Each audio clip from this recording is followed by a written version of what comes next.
Have you had any like God, death questions? He did ask me if angels diet. And I'm like, diet? Like diet? Like eat right? That's what I said. So, and he goes, yeah. He said, yeah, each time. Yeah. Actually, I've researched it. Angels are very low in cholesterol diet. They have that sort of Mediterranean diet, nuts, fruit. Right, sure. Yeah. Hal said, what is God? Mom said, well, different people think different things. I see God in nature, in the trees and grass, and the color of a butterfly. Hal, interrupting her, how do you see him there? Hal said, is he dead? Did God die? Kate said, I don't think so, because I don't think he is a person like you and me. Hal said, oh, well, I think after God died, then fireworks happened. So do you have anything on, explaining God? I'm kind of curious to pick their minds because we are a fairly observant Jewish family. Yeah. We start the day with a prayer, end it with a prayer. Right. This is basically, I think the translation is, that God is giving you back your soul for another day. If you take it literally, great. If you don't, it's still like going, there's something bigger than me, and this day is a gift. Right. So I've always wanted to give them that. I remember going to school and feeling a little bit left out because I wasn't really able to classify myself. Right. And I wonder if my kids kind of felt the same way or not. I'm not really sure. I like spirituality, and she went to a spiritual school that, and they celebrated everything, and they just opened it up and talked about every deity. And oh, that's great. Yeah, it was really good, and it's enough to make her aware of it, and if she so chooses to pursue something, then she's free to do that and has at least an introduction to it.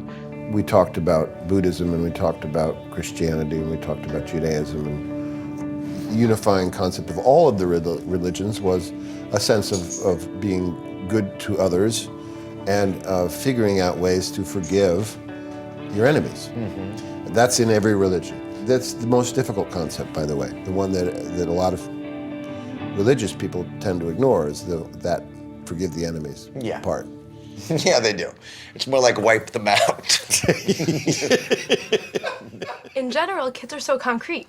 Yeah, they're very literal. Very literal. And so to try to explain something abstract that we believe is there, and obviously all-encompassing, but you can't see, can't touch, can't feel, right, is really hard. Most of the time, when they ask a question like that, they just want a simple little matter-of-fact answer. What we do is want to do with the dissertation. Turn it around first. It's not like you're trying to avoid the question, but you're trying to figure out, where's he coming from with this one? Yeah. Yeah, I bet that's right. You gotta be developmentally appropriate. So you make sure you are going to answer the question that's really in their little head.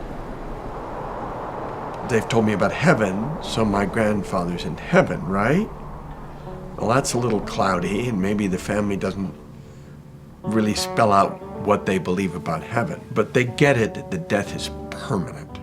That's usually an achievement around 5.5. Sadly, my dad passed away this last year, and I had to, talk to Hal about death. We had to.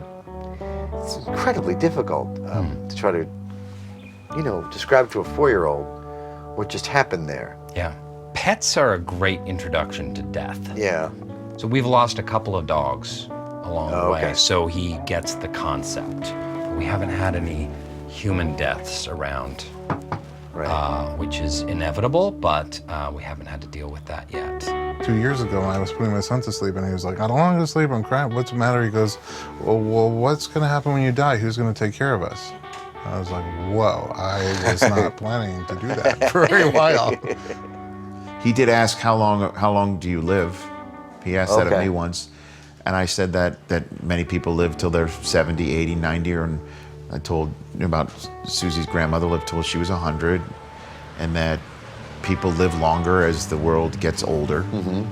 And he just looks at me and he goes, so when I'm older, will you, he didn't say, will you be around? He goes, how old will you be? And I said, well, when you're 60, I'll be 100. And then at one point he goes, well, if you get older, he goes, I'll miss you. Aww. That's what he said to me. And I'm like, that's the end of this conversation. So around 8 is a developmental matter. You get what the American psychiatrist E.J. Anthony called the existential crisis of the 8-year-old, where they figure out their parents are going to die. Their parents can't stop themselves from dying. They can't protect themselves from dying. And they are not going to be able to protect their child from eventually dying. It doesn't comfort a kid to know that you're going to live on in the hearts of others. Right. That kind of doesn't do the trick.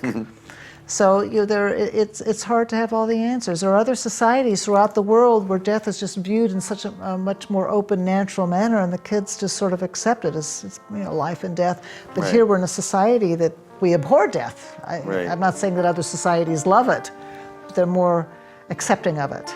I mean, I know that the conversations I've had with kids, I try to normalize it, right? The sun goes up in the morning, it goes down at night. We have the seasons, there's a time to plant, there's a time to harvest, that sort of cycle of life that, there are children who are born and then hopefully older people who die. It's a cycle of life. Right. So beginning little lessons on how things start and there's a natural ending. It's important to know that life is in cycles, that things grow and develop, and not to be scared of the natural rhythm of life. Hal said, but we don't ever die, right? Kate said, well, sweetie, everybody dies someday, but you won't for a long, long, long, long, long time. But what happens when you die? Well, different people think different things. Some think we go to a special place. Some think we go back to Earth and become part of nature again. But I don't want to die, he said, and he started to cry and rub his face. I don't want to ever die. And he was having trouble processing, so he changed the subject to puppet shows, which is not a bad way to handle death, I think. He started preschool. The concentration and the energy it takes to obey the rules there, interact with 20 other kids, find his way in socially, because he doesn't do that here. So I pretty much let him make up a game and I play it. The problem with that, he's been overindulged on that level, because he's had a hard transition at school. And I've watched it happen. You walk up to another 3-year-old and say, no, you have to do it this way. They just basically do the 3-year-old version of, you, pal. I'll play this game the way I feel like playing it.